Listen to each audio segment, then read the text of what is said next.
ஆன்மீகம் என்பது மனித வாழ்க்கைக்கு ஒளியூட்டும் அரிய வழிகாட்டி.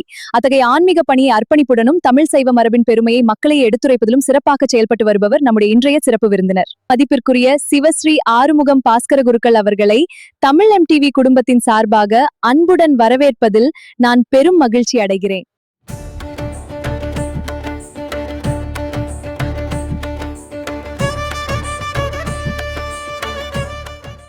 வணக்கம் திரு சிவநேசன் அவர்களே. முதல்ல இந்த நிகழ்வை பார்த்து கொண்டிருக்கின்ற அனைத்து பக்த பெருமக்களுக்கும் அன்பு கலந்த வணக்கத்தையும், அத்தோடு அவர்களுக்கு அம்பிகையினுடைய திருவருளும் குருவினுடைய ஆசையும் கிடைக்க வேண்டும் என்று முதல் கண் பிரார்த்தித்து, கூடவே நமது ஆசையும் அவர்கள் எல்லோருக்கும் வழங்கி இந்த நிகழ்வை எடுத்து செல்லுகின்ற MTV தொலைக்காட்சி திரு மதிப்புக்குரிய சிவநேசன் அவர்களுக்கும் அவர்களுக்கு சார்ந்த தொழிலாளர்களுக்கும் அன்பு கலந்த வணக்கத்தையும் ஆசையையும் கூறி, இதன் மூலமாக நீங்கள் கேட்ட கேள்விக்கு அதாவது நாளைய தினம் இந்த ஆண்டினுடைய உற்சவம் ஆரம்பமாக இருக்கின்றது. நாளைக்கு சரியாக ஒரு 12 மணி வாக்கிலே கொடியேற்றத்துடன் உற்சவம் ஆரம்பமாகின்றது. தொடர்ந்து 12 தினங்கள் இந்த விழாக்கள் நிகழ்வு பெறும். அதுவே வேட்டை திருவிழா 23ஆம் தேதி ஒரு வியாழக்கிழமை நடைபெற இருக்கின்றது. வழமை போல் வேட்டை திருவிழா கலாச்சார மண்டபத்திலே குதிரை வாகனத்திலே அம்பாள் வீட்டிலிருந்து வாழை வெட்டு சம்பவம் நிகழ்வு பெறும். அதை நீங்கள் பார்க்கின்ற ஒரு உற்சவம் தான். ஆகவே அந்த உற்சவம் முடிந்தவுடன் சனிக்கிழமை தெருவடைத்தான் உற்சவம் என்று சொல்லி இருக்கின்றது. அதுக்கு நடுவில் தேருக்கு புறப்படுகின்ற அம்பாளுக்கு விசேஷ அபிஷேக ஆராதனைகள் நிகழ்வு வரும். அது ஒரு கண்கொள்ளா காட்சியாக இருக்கும். அது சுவாமி சுற்றி வந்தவுடன், வெள்ளிக்கிழமை சுற்றி வந்தவுடன் அபிஷேகம் நிகழ்வு பெறும். அதாவது சப்பரத்துக்கு முதல் நாள் இந்த அபிஷேகம் நிகழ்வு பெறும். திரும்பி தெருவடைத்தான் சப்பர உற்சவம் வழமை போல சனிக்கிழமை தேரோடும் வீதிக்கு அம்பாள் முதல் வீதி உலா வருகை தந்து, பிறகு மறுநாள் காலையில் தேருற்சவம் நிகழ்வு பெறும். ஆகவே தேருற்சவம் 26ஆம் தேதி காலையிலே 6 மணிக்கு அபிஷேக ஆராதனைகளுடன் ஆரம்பமாகி உற்சவங்கள் தொடர்ந்து நடைபெறும். 12 மணிக்கு தேர் புறப்பாடு நிகழ்வு பெறும் என்பதை இதன் மூலமாக அறிய தருகின்றேன்.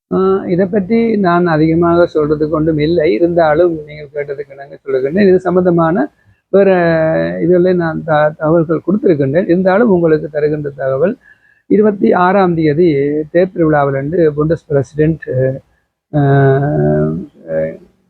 திருவாளர் ஸ்டைன்மயா அவர்கள் வருவதற்கு ஏற்பாடுகள் செய்யப்பட்டு கொண்டிருக்கின்றன. அந்த ஏற்பாடுகள் அம்பாளுடைய திருவருளினாலே அவருடைய விருப்பப்படியே நிகழ்வு பெறும். அதில் எந்தவித மாற்றமும் இல்லை. இது எங்களுக்கு எந்த வகையிலே ஒரு நன்மை அல்லது தீமை பயக்கும் என்று சொல்கிற கேள்விகளுக்கு எல்லாம் ஒரு அப்பாற்பட்ட விஷயமாகும். ஒருவர் ஒரு உற்சவத்துக்கு வருகின்றார் சொன்னால் அவர்களுக்கு கொடுக்க வேண்டிய மரியாதை கௌரவத்தை கொடுத்து நாங்கள் அந்த விழாவை நடத்த வேண்டியது எங்களுடைய பொறுப்பு. இதனால் எங்களுடைய விழாவோ அல்லது எங்களுடைய வளமையான நிகழ்வுகளோ மாற்றங்களோ ஒன்றும் பெருசாக இல்லை. சரியாக 12 மணிக்கு தேர் புறப்பாடு நடைபெறும். அதில் எந்தவித மாற்று கருத்தும் இல்லை. ஆகவே அதுவும் அம்பாளுடைய விருப்பப்படி தான் நிகழ்வு பெறும். அவ என்ன நினைக்கின்றாவோ அதன்படி தான் நடைபெறும். இதைத்தான் நான் சொல்ல முடியும். ஆனால் நீங்கள் சொன்ன மாதிரி இது உங்களுக்கு ஒரு நல்ல விஷயம் என்று நானும் கருதுகின்றேன்.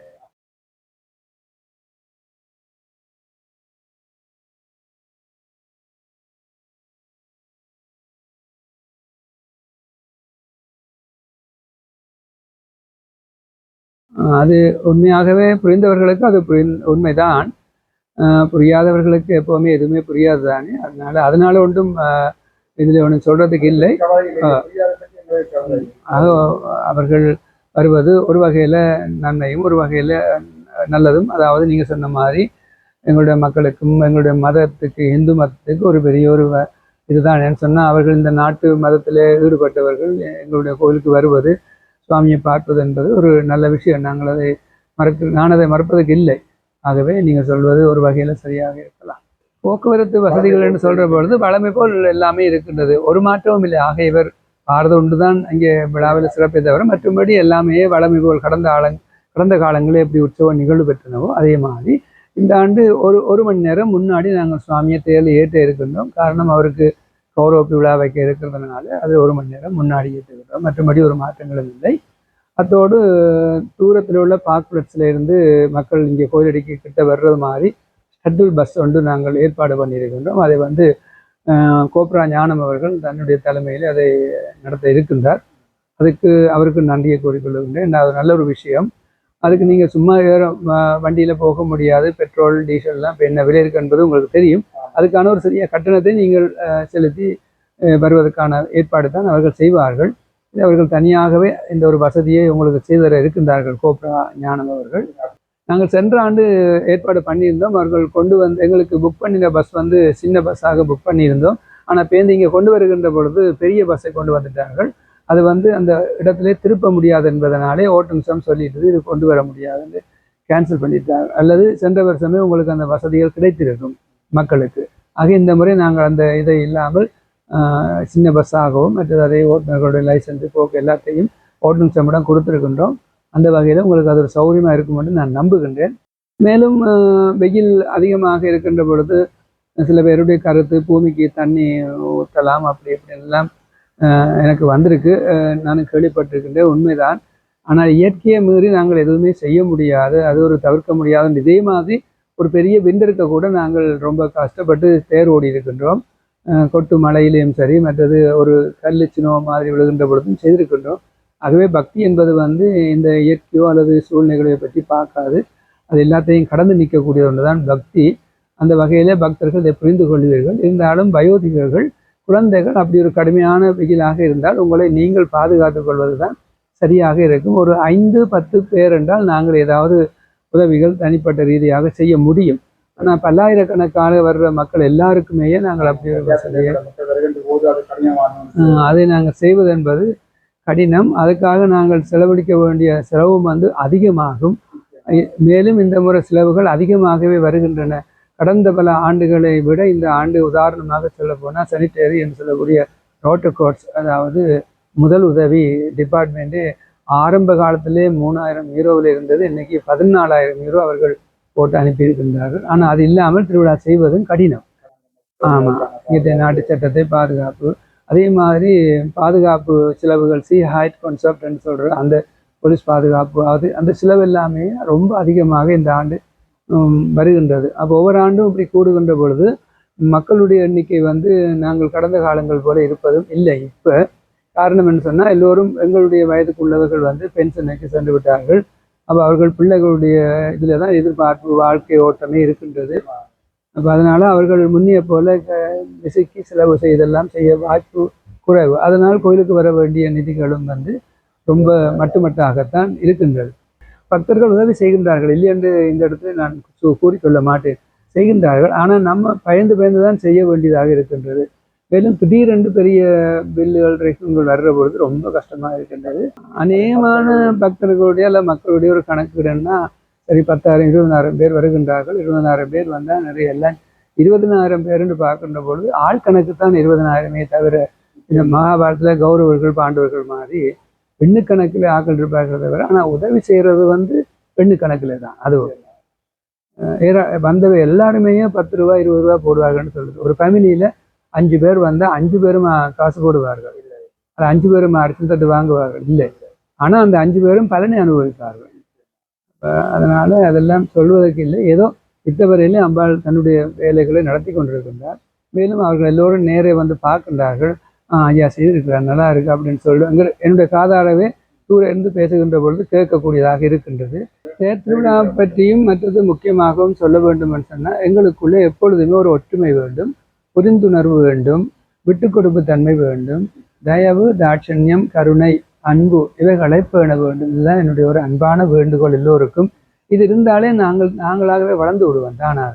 இது எப்போ யாரிடம் குறைகின்றதோ அப்பொழுது நெருக்கடிகளும் பிரச்சனைகளும் வந்து கொண்டு தான் இருக்கும். ஆகவே அடியவர்களே, ஒரு அடியவர் வருகின்றார் என்று சொல்லி சொன்னால் அவர் கொஞ்சம் முன்னுக்கு போகணும்னு நினைக்கிறான்னு சொன்னால் ரொம்ப சந்தோஷம், ஐயா நீங்கள் போங்கள் அப்படின்னு சொல்லி விட்டு கொடுக்க வேண்டும்.